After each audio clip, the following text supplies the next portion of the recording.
ओम श्री गणेशाय नमः। जय श्रीमन्नारायण, जय आदिशक्ति माता। दोस्तों, आज चैत्र नवरात्रि का छठवां दिन है और छठवें दिन माँ दुर्गा के छठे स्वरूप माँ कात्यायनी की पूजा की जाती है।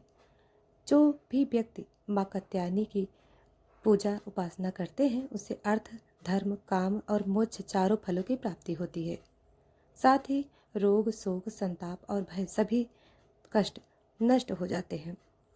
माँ भगवती ने यह रूप अपने भक्त ऋषि कात्यायन के लिए धारण किया था। देवी भागवत पुराण में ऐसी कथा मिलती है कि ऋषि कात्यायन माँ आदि शक्ति के परम भक्त थे।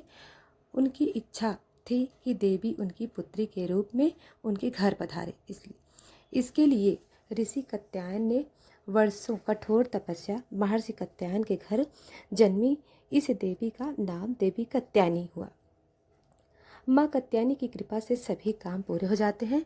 माँ कात्यायनी व्यक्ति की हर इच्छा को पूरा करती है, इसलिए उन्हें अमोघ फलदायिनी कहा जाता है। देवी कात्यायनी को वज्रभूमि और अधिष्ठात्री देवी के रूप में भी जाना जाता है।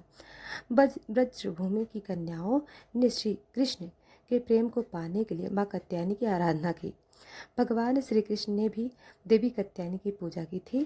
देवी कात्यायनी को मधु युक्त पान अत्यंत प्रिय होता है। इन्हें प्रसाद रूप में फल और मिठाइयाँ साथ शहद युक्त पान अर्पित करना चाहिए। इनका स्वरूप अत्यंत भव्य और दिव्य है। माँ कात्यायनी 4 भुजाधारी हैं। इनकी एक भुजा में शत्रुओं का अंत करने वाला तलवार है तो दूसरी भुजा में पुष्प है जो भक्तों के लिए इनके स्नेह को दर्शाता है। तीसरी भुजा अभय मुद्रा में है जो भक्तों के भय मुक्ति प्रदान कर रहा है। चौथी भुजा देवी का वर मुद्रा में है जो भक्तों को उनकी भक्ति का वरदान देने के लिए है। माँ कात्यायनी का वाहन सिंह है।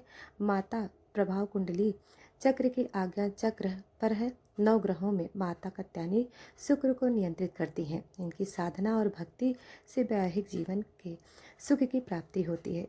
जिनके विवाह में बाधा आ रही हो उनके विवाह में बाधा माता कात्यायनी दूर करती हैं। इसके साथ ही माता कात्यायनी की पूजा करने से परम पद की प्राप्ति होती है। माँ कात्यायनी का पसंदीदा रंग लाल है। इन्हें फूल या लाल गुलाब फूल अवश्य अर्पित करना चाहिए। पौराणिक कथा के अनुसार महर्षि कात्यायन ने माँ आदिशक्ति की घोर तपस्या की थी। उनकी तपस्या से प्रसन्न होकर माँ ने उन्हें उनके यहाँ पुत्र रूप में जन्म लेने का वरदान दिया था। माँ का जन्म महर्षि कात्यायन के आश्रम में ही हुआ था।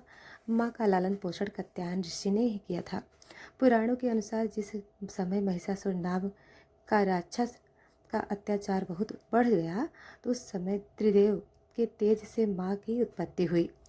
माँ ने ऋषि कात्यायन के यहाँ अश्विन मास के कृष्ण पक्ष की चतुर्दशी के दिन जन्म लिया था, जिसके बाद शुक्ल सप्तमी, अष्टमी और नवमी तक 3 दिन तक इन्होंने कात्यायन ऋषि की पूजा ग्रहण कर ली।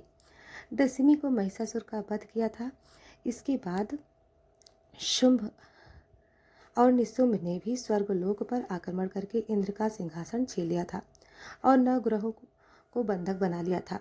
अग्नि और वायु का बल पूरी तरह उन्होंने छीन लिया था। उन दोनों देवताओं का अपमान करके उन्हें स्वर्ग से निकाल दिया था। इसके बाद सभी देवताओं ने माँ की स्तुति की। इसके बाद माँ ने शुंभ और निशुंभ का वध करके देवताओं को इस संकट से मुक्ति दिलाई थी, क्योंकि माँ ने देवताओं को वरदान दिया था कि वह संकट के समय में उनकी रक्षा करेंगी। माँ कात्यायनी की कथा तो